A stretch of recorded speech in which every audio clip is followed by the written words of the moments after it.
ABC 儿童启蒙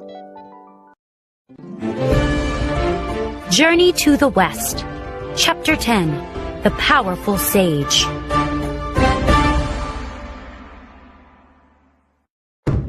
How will we defeat Sun Wukong? Moaned the Jade Emperor. I sent our entire army and they couldn't arrest him. Perhaps we can ask the sage Erlang to capture him, said Guan Yin. Yes, said the Jade Emperor. Erlang is very powerful. He turned back to the messenger. Go to Plum Mountain. Ask Erlang if he'll help us. Wukong stood in front of the waterfall with his cheering subjects. Our king has just defeated an entire army from heaven, said the gibbon. I hope the Jade Emperor learned his lesson, said Wukong. He and his army are no match for Sun Wukong. A deep voice boomed. Wukong looked up. A large man was coming down from the sky. The apes and other monkeys ran and hid. I am Erlang, said the man. The Jade Emperor sent me to arrest you. Wukong laughed. The Jade Emperor's entire army couldn't defeat me. What do you think you're going to do? I am going to take you back to heaven, said Erlang. and you will be punished. Waving his iron bar, Wukong leaped at Erlang. Clang! Erlang blocked the bar with his sword and then struck back. Wukong jumped onto a cloud to get out of the way. Erlang leaped into the air. He shook his body and suddenly grew much bigger. Wukong laughed. I can do that too! He shook his body and grew just as big as Erlang.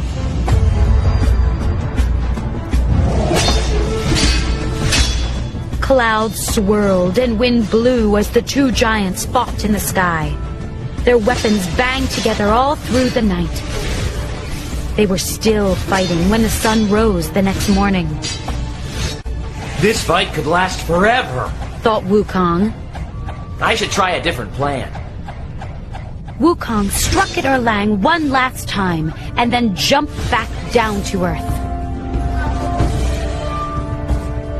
He turned himself into a sparrow and perched on a branch. Erlang will never find me now, thought Wukong. He looked up and saw a hawk. The hawk swooped toward him. Oh no! Thought Wukong. That's Erlang! Wukong dived into a stream. He turned himself into a fish and swam in the water. But then a crane flew over the stream. The crane swooped down at the water.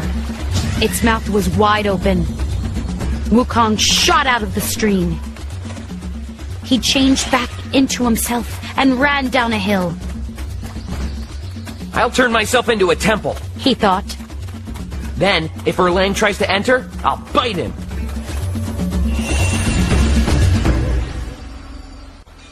Wukong's eyes became windows, and his mouth became a door.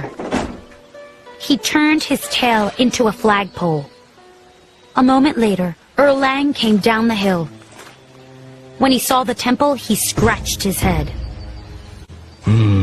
Said Erlang. I never saw a temple with a flagpole before. This must be Wukong.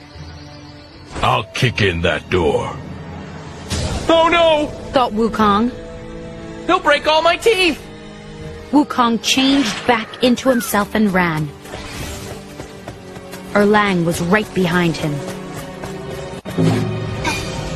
Up in heaven, the Jade Emperor, the Queen, and Guan Yin watched the chase. The sage Laozi came over to them. What's going on? He asked, looking down. That monkey, Sun Wukong, ate all the peaches from the garden, said the Jade Emperor. Then he defeated our entire army. Erlang is trying to catch him now. I can help. Said Lauza. He took a metal ring off his arm. He aimed carefully and hurled it down to earth.